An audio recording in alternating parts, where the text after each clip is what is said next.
In this episode, we'll be switching out our incandescent turn signal bulbs for brighter, longer-lasting LEDs.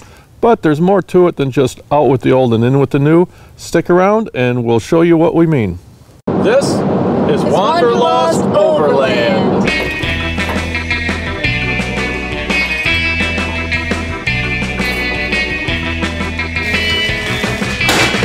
Yay! All right, throw that away.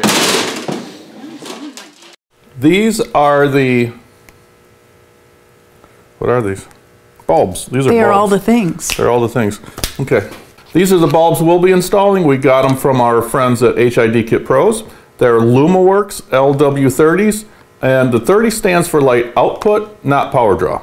Not all LEDs are created the same. Ours have genuine US-made Cree LED chips. These have a minimum 50,000 hour lifespan and come with a 3-year warranty. Good luck getting that with a Chinese knockoff.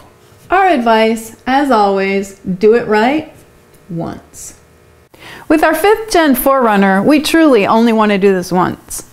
For whatever reason, Toyota put the lights way up in here and they're hard to get to. We begin by taking the tire off. It's just a lot easier with it out of the way, and we can get a better camera angle.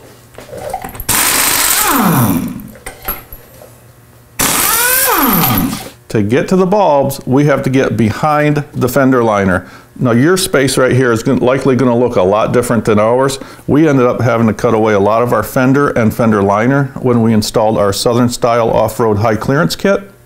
For yours, you'll need to start by taking out the 2 bolts that come up from the bottom right about here, and then there's going to be a few bolts onto the fender right here. Take those out, and then there's these little clips right here. Just pop those out.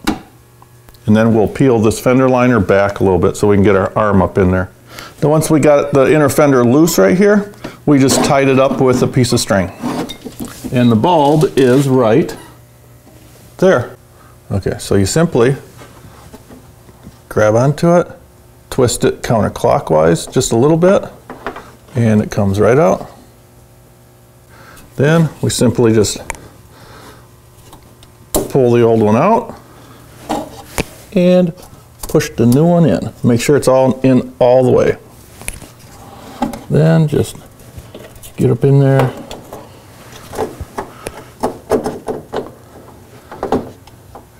Turn it clockwise until it clicks. That's it. Here's something that most people aren't aware of before switching their turn signals over to LEDs. Modern vehicles have a built-in feature that alerts the driver when a turn signal bulb is burned out. It senses the drop in power going out to the bulbs, and it sends the lights into what's called a hyperflash, where they flash really, really fast, really annoying, or it'll turn an alert light on the dash. So when we put in LED bulbs, which use a lot less power than the originals, the vehicle senses that drop in power and it thinks the light bulb is out, so it goes into hyperflash. To fix this, older vehicles have what's called a flasher module. This is usually located on or near or behind the fuse panel underneath the dash. We can take this and switch it out to one that's made specifically for LED bulbs. On newer models, like our 2017 4Runner, they don't have these anymore. But there's still an easy, quick fix. We simply have to wire in one of these resistors at each corner. Now, if you've done any research on LED bulbs, you've probably come across bulbs that have built-in resistors. Sounds pretty handy, doesn't it? We strongly recommend that you don't fall for that. The reason being, resistors get hot, very, very hot.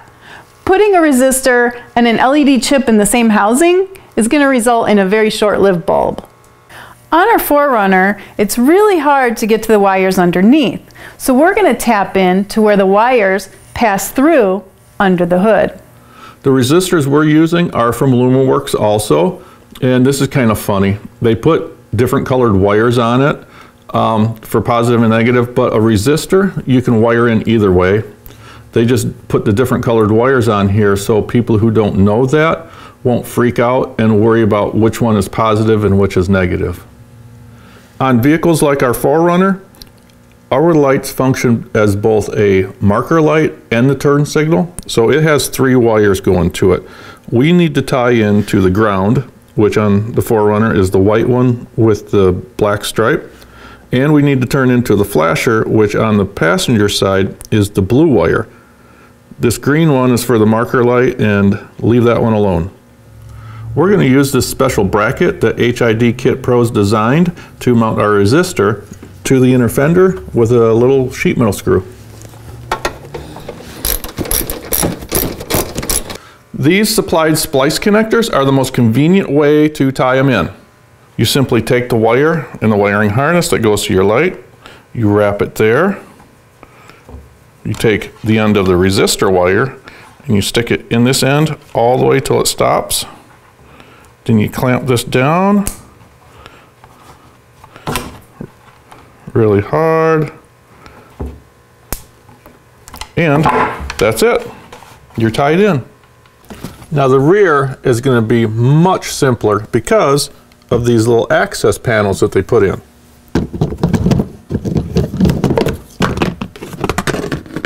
Alright, you can see we can get to the back of the bulbs just fine, but not the wires. Luckily, the whole tail light assembly comes off really easy.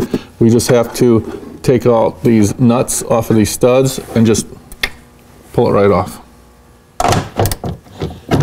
Okay, I forgot, we also have to unplug it right here, this wiring harness. Just push in the little tab and that pulls right out.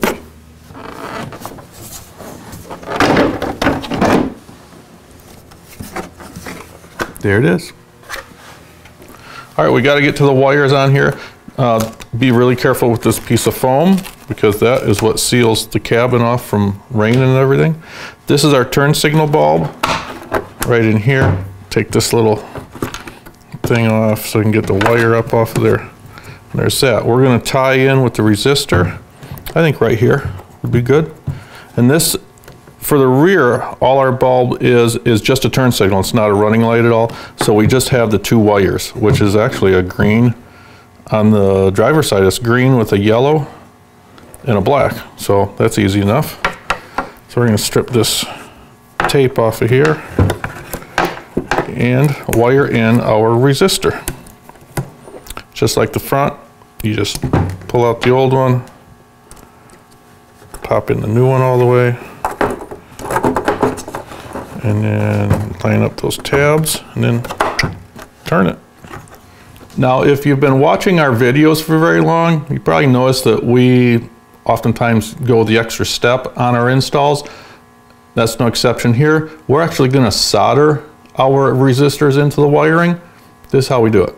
So we just strip back a little bit of insulation on the wiring, then take our resistor wires and wrap it around there nice and tight. Then a little drop of flux on each one.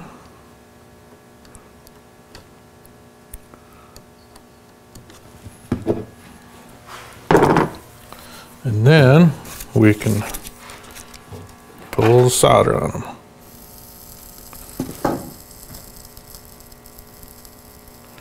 Then we're going to take a little bit of this liquid tape and kind of paint a little bit here to protect those connections. And then we'll just wrap them up with a little bit of electrical tape.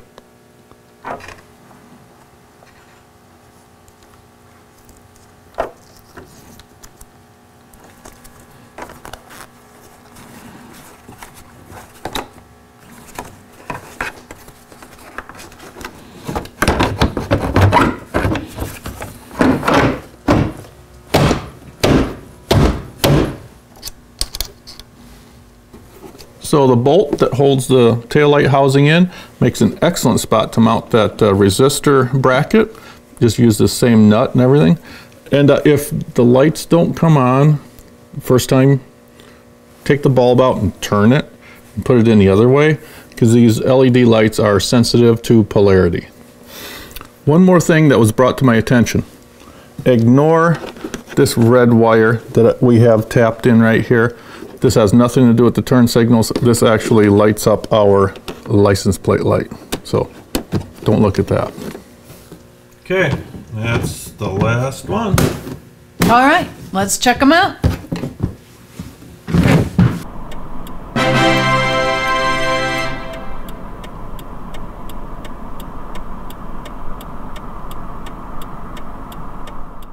But wait, there's more.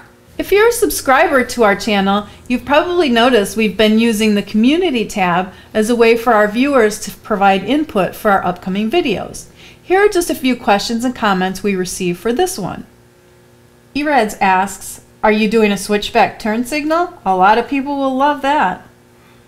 I did not know what a switchback was until you mentioned it. Thanks for mentioning that. And I looked it up, and I guess it's where it's white until you turn this turn signal on, and then it turns amber. So it's a two-color light. It's pretty cool, but we're kind of traditionalists. We like the amber running light, so we're sticking with these. But thanks. Here's one from Michael Gaskamp. Just did a swap on these, and the difference is phenomenal. The only issue I had was access, especially clamping on the taps for the resistors. Maybe talk about the access if you have an easier way to get to them. Taking the fender liner off would help a lot. I can't seem to find a good way without destroying the hardware.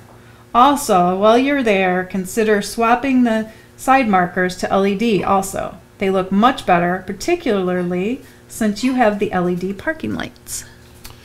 The access to the turn signals is horrible. I can't believe that Toyota designed them that way. You just saw in our video how we did it. If somebody has a better way to do it, please let us know. We were kind of lucky that half of our fender liners are gone, so we're able to get into there a little bit easier than most. What was the second part of the question? While you're in there, consider swapping. Oh, the side markers. Yeah, the fronts are still incandescent. The rears are LED, so you can't get to them. You can't swap them out at all. But we actually did swap out the front after I actually read this before. And I took your advice, and we did swap out the side marker lights. And you're right, they look awesome. Kai asks, since it's turn signal related, will you be installing a tap turn, smart tap relay, or the Forerunner came with one stock? Hey, we went wheeling with Kai at the Appalachian Toyota Roundup. Hey, how you doing? He has an awesome FJ, by the way. We didn't realize that you could switch out. I guess it's a relay. You switch out the relay to a tap turn, and you get that where you just hit the turn signal lever thing, just tap it, and it'll blink your 3 or 5 times and then go off on its own. I actually have one of those in one of my work trucks, a Ford F550, and it takes some getting used to. I'm not really a huge fan of it, to be honest with you, and I don't know if I can do it in this one because we don't have a relay. It's all computerized, so but it's a good idea. Thanks for mentioning that. Maybe somebody else will do it and let us know how it goes for them. What else we got? Anything? You told me that was it. That was it? Yeah. All right, hey. Follow us on Facebook? No. Is it follow us on Instagram? I keep getting this wrong. Follow us on Instagram. Like us. Like us on Facebook, yeah. And don't forget to subscribe to our YouTube channel. Ring the bell to be notified.